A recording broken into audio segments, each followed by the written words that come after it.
The studio of the Graham Norton Show glowed under a canopy of warm lights on a crisp October evening in 2025, the air thick with anticipation as London's glitterati filled the seats, their murmurs a low hum beneath the pulsing theme music.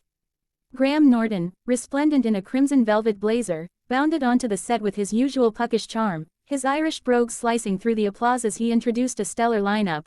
Hollywood's quirky darling Zooey Deschanel, sporting a polka dot dress and a mischievous grin, crooner Ed Sheeran, lounging with his guitar and a pint, and Prince Harry, the Duke of Sussex, a figure both regal and renegade, his tailored charcoal suit accentuating his broad shoulders, his auburn beard framing a smile that didn't quite reach his eyes. The crowd roared as Harry waved, his demeanor polished yet guarded, a man who'd traded palace protocol for California candor but still carried the weight of a crown's shadow.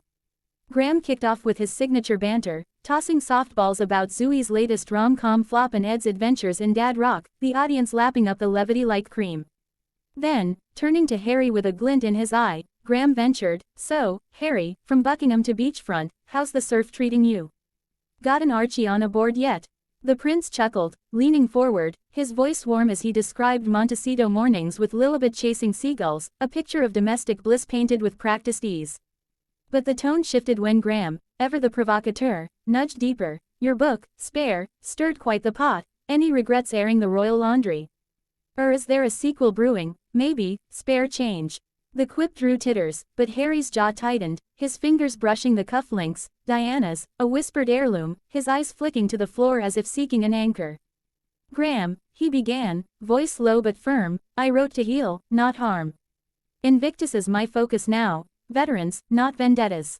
The deflection was deft, but Graham pressed, his smile sharp. "Oh, come now, mate, you're the king of clapbacks. Surely there's a juicy tidbit left." The audience leaned in, sensing the shift from jest to jab, Harry's posture stiffening like a soldier at attention, his blue eyes narrowing as the weight of 1,000 headlines, royal rebel, prodigal prince, pressed against his resolve. Zooey's nervous giggle cut the tension, but only briefly, as Graham's next line, "No need for Highness, here, just Harry, right?" landed like a misfired arrow, the word dripping with a casualness that felt like mockery to a man who'd spent years dismantling titles to reclaim his name. Harry's hand clenched the sofa's arm, the camera catching the flicker of old wounds, paparazzi chases, palace silences, reopened on live TV. The crowd's laughter faltered into awkward shuffles, Ed sipping his pint as if to vanish, and backstage, producers exchanged glances, sensing a viral storm brewing in the ether of X. The interview, meant to spotlight Harry's Invictus Games milestone, was veering into treacherous waters, the banter curdling into something raw, something personal, as the prince's patience frayed like a rope stretched too thin. This wasn't just a chat show, it was a crucible, and Harry's next move would either forge a new narrative or burn the evening to ash. As the first commercial break loomed, the studio's energy crackled with unspoken stakes, Graham Norton leaning back with a disarming grin, his fingers drumming a playful rhythm on his cue cards, though his eyes betrayed the glee of a ringmaster sensing drama. The segment had just wrapped a raucous game of Royal or Rocker, with Zooey miming a curtsy to Ed's air guitar riff, the audience in stitches as Harry offered a good-natured chuckle, playing along despite the earlier sting. But Graham, never one to let a hot coal cool, swiveled back to the prince, his tone teasing yet pointed. "Harry, you've faced bigger battles than Ed's chord progressions, Afghanistan, the tabloids. But that Vegas story, those naked pool shots, would you rather relive that or face a family Zoom with Camilla?" The question was a match to kindling, the crowd erupting in gasps and giggles, Zooey's eyes widening in mock horror, Ed muttering, "Blimey, mate."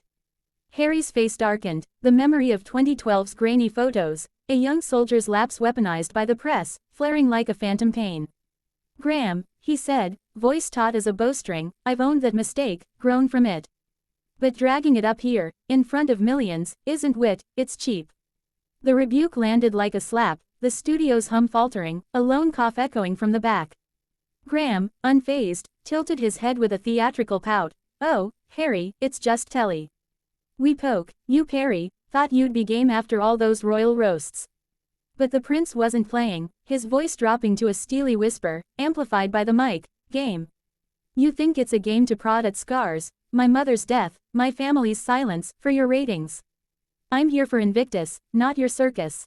The air thickened, Zooey fidgeting, Ed staring into his pint as if it held the secrets of the universe, the audience caught between loyalty to Graham's charm and Harry's raw candor.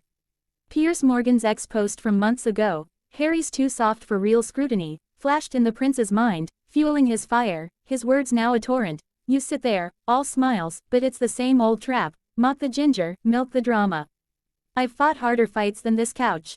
Graham, sensing the spiral, tried to pivot. All right, let's talk Invictus, your real passion, but Harry cut him off, his accent sharp with Sandhurst steel. No, you don't get to pivot now.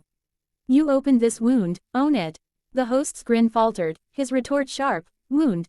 This is a chat show, not therapy. You're sorry, Harry. The slip of was the spark, Harry's eyes blazing as he stood, chair scraping like a guillotine slide, voice booming. That's it. I'm done being your jester. The crowd gasped, phones flashing, capturing the prince's half-rise, his blazer taut across his shoulders as he loomed over the set. Backstage, producers scrambled, the director hissing into headsets, hold the shot. As X lit up with hashtag Harry vs Graham, memes of royal walkouts already birthing in the digital wilds. The segment teetered on collapse, a clash of egos and eras, old media's cheek versus new royalty's resolve, poised to explode into a moment that would echo far beyond the BBC's walls. The studio plunged into a surreal hush as the red light blinked, signaling the return from a frenzied commercial break, the audience's applause forced and thin, like clapping through fog. Graham Norton, ever the professional, flashed a megawatt smile, though his eyes darted to the empty seat where Prince Harry had sat moments before, now a gaping void beside Zoe's nervous grin and Ed's bemused slouch. Well, folks, Graham quipped, voice bright but brittle, seems our prince has pulled a Cinderella, minus the slipper. Let's move to Ed's new single.